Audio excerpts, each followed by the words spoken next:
Alright, 2019, December 28th, in seasonably warm weather, 60 degrees, and I got the chance to work on my Nissan Maxima 2010 SB, and since the week before Thanksgiving, I've been having trouble with my transmission.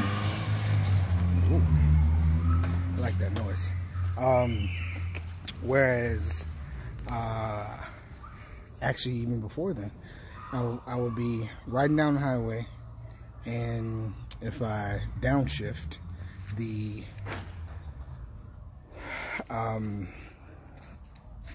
car wouldn't let me shift back up. So if I shift down to fifth to switch lanes, or if I want to pass somebody or just accelerate in general, it wouldn't allow me to shift back up to sixth gear, and it would just rev really high. So what ended up happening is it dropped down to fourth gear. So I couldn't go past 60 miles an hour, right? So how it looked is that it would rev up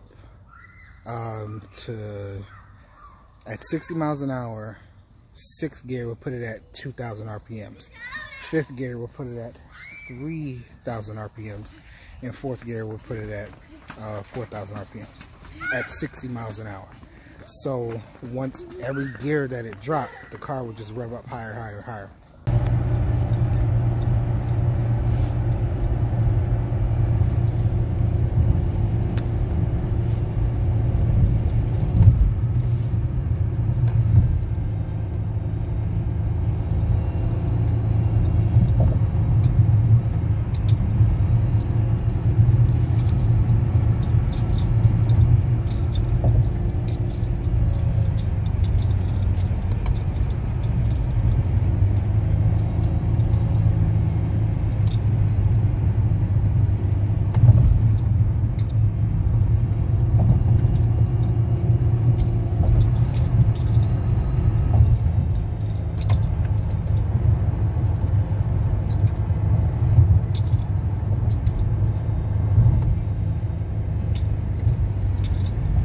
Took it to the Nissan dealership and asked them, hey, what's going on?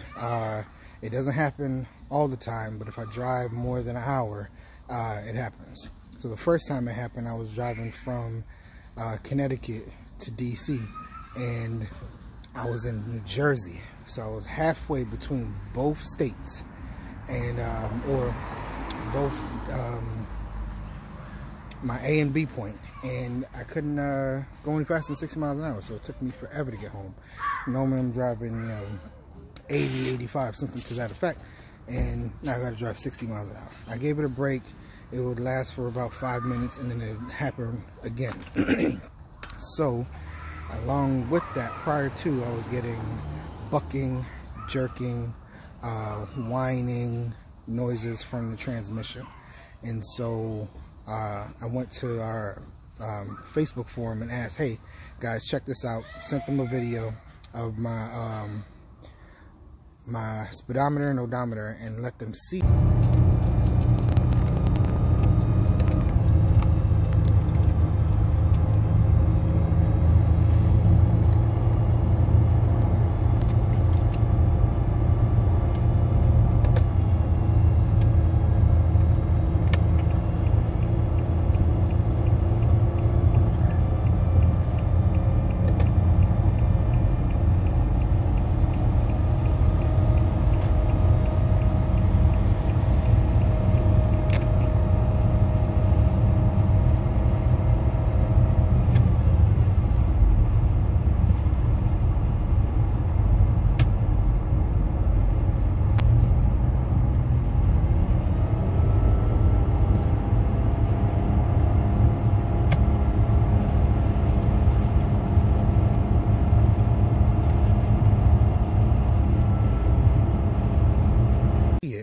And they were saying, yeah, here's CVT transmission is about to go boom.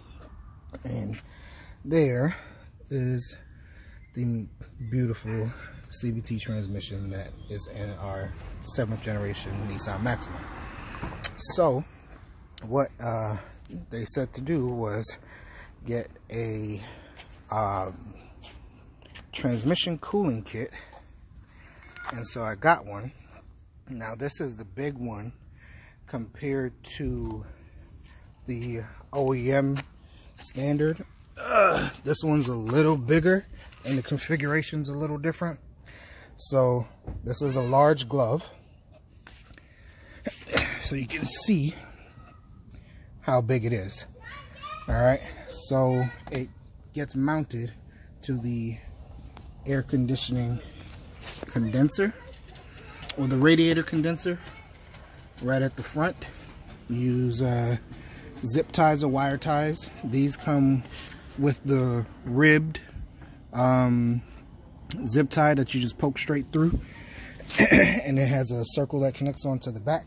These cushions prevent wear and tear on the radiator condenser, and then these screw in. So the hose comes with it. Let me get that out the way. Extra long hose. It's about 3 feet. Has 2 ends. Comes with an adapter, as you can see right there, and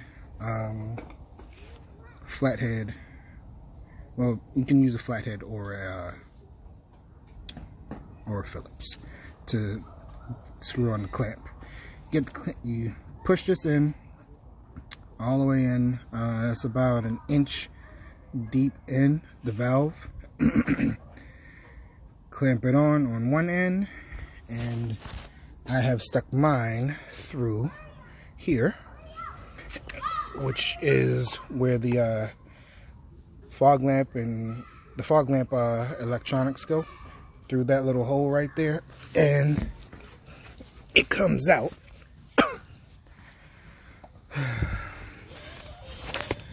through here. So this is the other end of, and here is the other hose. So right here, there's the radiator fan, radiator hose that descends. Normally it descends from the radiator down to the CVT transmission filter, and this down here is the hose that is going to connect to the transmission cooling kit. So the hose that goes from the CVT transmission filter normally connects right here, but I've rerouted it to our transmission cooling kit and working on installing it. So now it has been rerouted and adapted. The clamp is in the back, so I got to slide it up to the front after I connect it here to the bottom inlet, and then the top one connects back to the radiator through the reroute, and this is what's going to cool the transmission fluid to keep it from overheating and slipping out of gear. So I'm not going to bore you guys with connecting everything and placing it, but I'll just show you when I'm done. Alright, so after all that fighting, I finally got the one of the ports for the transmission cooling kit connected. This is the lower one.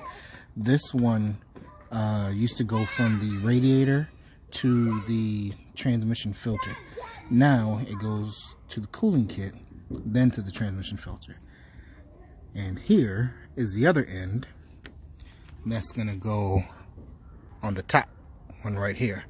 This whole kit is going to be installed or harnessed to the radiator condenser. But I want to just to see the progress.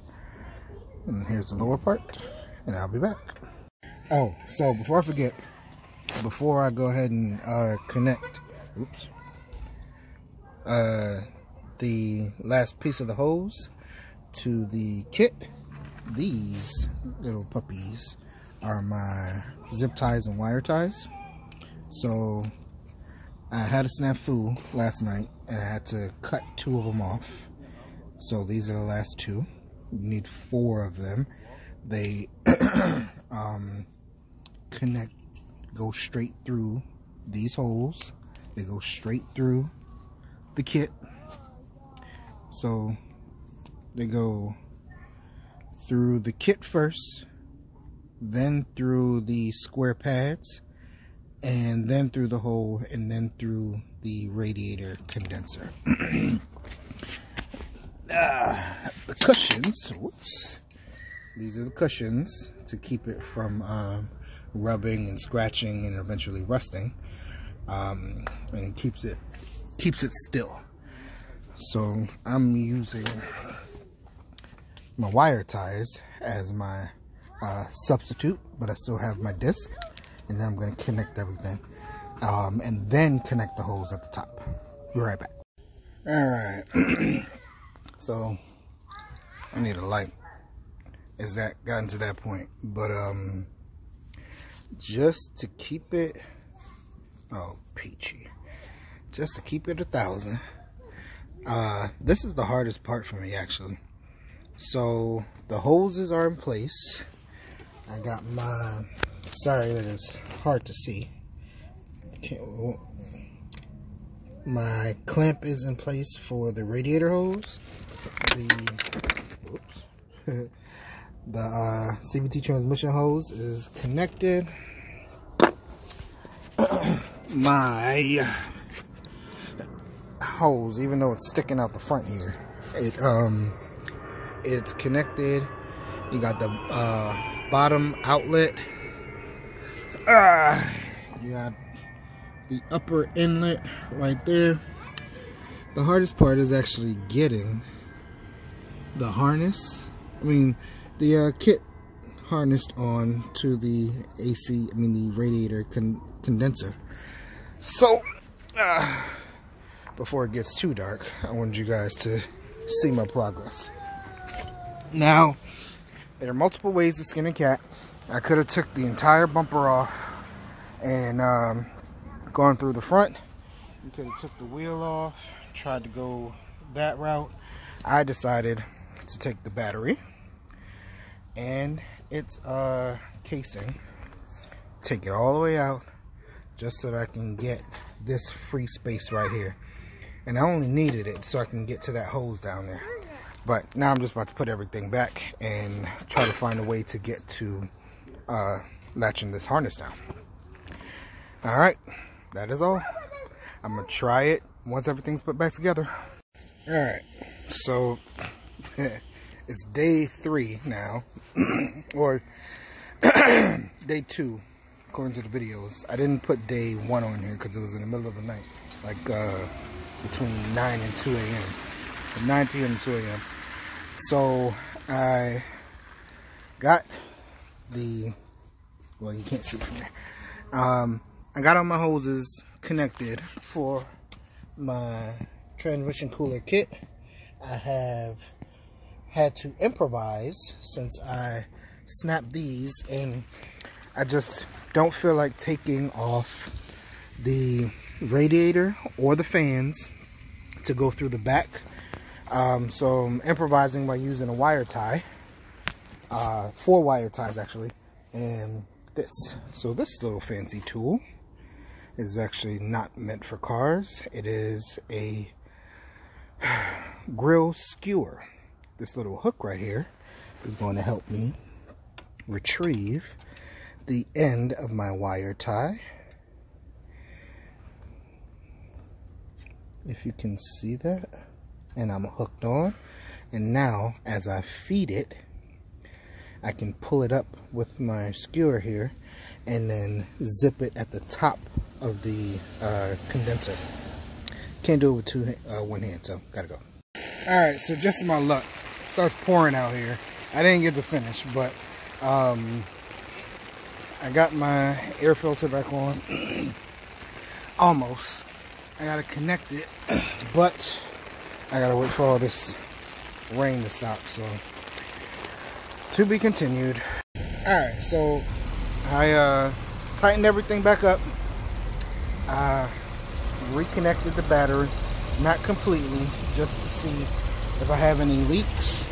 And that right there behind the scenes was culprit number one, where it was full of transmission fluid, and can't get any closer, but